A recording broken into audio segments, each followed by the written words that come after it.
শুভ নাম শুনলেই মনে হয় সৌভাগ্যের প্রতীক, কিন্তু বাস্তবতা তার জন্য একেবারেই ভিন্ন। 17 বছর বয়সেই তার জীবনে নেমে আসে অন্ধকার। বৈষম্য বিরোধী ছাত্র আন্দোলনে অংশ নিয়ে হারাতে হয়েছে একটি চোখ, এখন আরেকটি চোখও হারানোর পথে। শরীরের ভেতরে এখনো রয়ে গেছে 170টিরও বেশি ছররা গুলি। জমি বিক্রি করে চিকিৎসা করিয়েছেন, কিন্তু পুরোপুরি সুস্থ হননি। অর্থের অভাবে থেমে আছে উন্নত চিকিৎসার সব চেষ্টা। মাথার চিকিৎসাটা তো করা হয় নাই, শুধু চোখ নিয়ে পড়েছিলাম। এখন দেখতেছি মাথার সমস্যাটাও দিন দিন বাড়তে শুরু করে আর কি। তাই আর কি বাসায় পড়ে থাকি, বের হই কম। কেননা মাথায় যখন যন্ত্রণা হয় তখন ওই তীব্র যন্ত্রণা সহ্য করার মতো নয়। এখন যেই চোখের সমস্যাটা, এটা আমি প্রাইভেট ভাবে চিকিৎসা করি। এখন পর্যন্ত সরকারি কোনো চিকিৎসা করানো হয় নাই, কিন্তু পরবর্তীতে যখন বর্তমান সরকার আমাদের জন্য সরকারিভাবে চিকিৎসার ব্যবস্থা করে দিছে, তখন আর কি আমি জাতীয় চক্ষু বিজ্ঞানে শিফট হই আর কি। ওইখানে তাদের একটা গাফলতি যে এই মাস না পরের মাস এরকম করতে করতে প্রায় 4 মাস চলে গেছে অলরেডি, কিন্তু এখন পর্যন্ত আমি কোনো আমার চোখের ফলাফল বা মেডিসিন বা কোনো কিছু আমি পাইনি। আগের মতনই আছে। এতে আরো করে আমার চোখ আরো বড় ধরনের সমস্যায় ইনজুর হচ্ছে আর কি ধীরে ধীরে।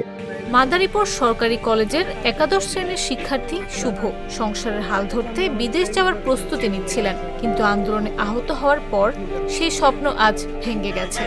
আমার একটা পুনর্বাসন ছিল, যেটা হচ্ছে ইটের পর সংলগ্ন। ওইখানে পুনর্বাসনটা ভেঙে দেওয়ার কারণে সেই পুনর্বাসনটা আমি আর কি আমার বাড়িতে নিয়ে আসি, যে এগুলো আর কি করবো, এই মালামাল তো সব নষ্ট হয়ে যাবে।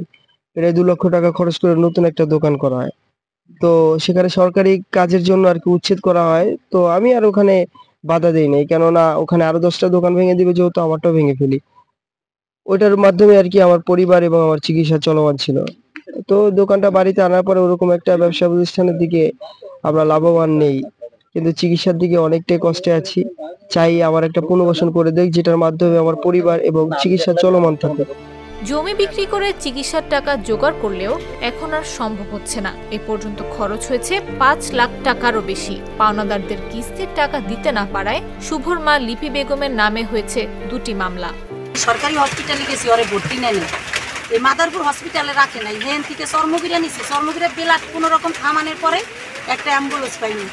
ভ্যানে করে যখন অ্যাম্বুলেন্স করছি, বাবা আমার ছেলের অবস্থা ভালো না, আমার একটা অ্যাম্বুলেন্স দাও।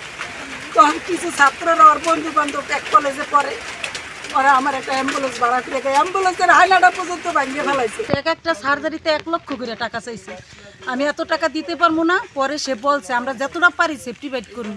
তখন 1 লগে 3 লক্ষ টাকা যায়। 1 লগে তখন আমার একটু জমি ছিল, ওইটুকু আমি বিক্রি করে ফেলাইছি। শুভর খোঁজ খবর রাখা হচ্ছে উল্লেখ করে মাদারীপুর সদর উপজেলা নির্বাহী অফিসার জানান, উন্নত চিকিৎসার জন্য প্রয়োজনীয় ব্যবস্থা নেওয়া হবে।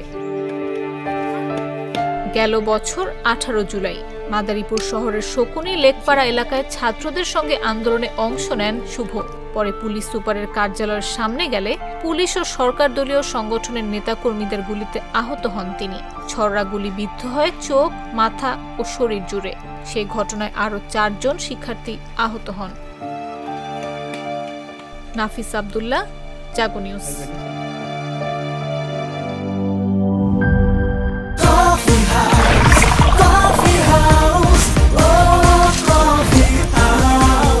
কফি হাউস, প্রতি চুমুকে আড্ডা জমে।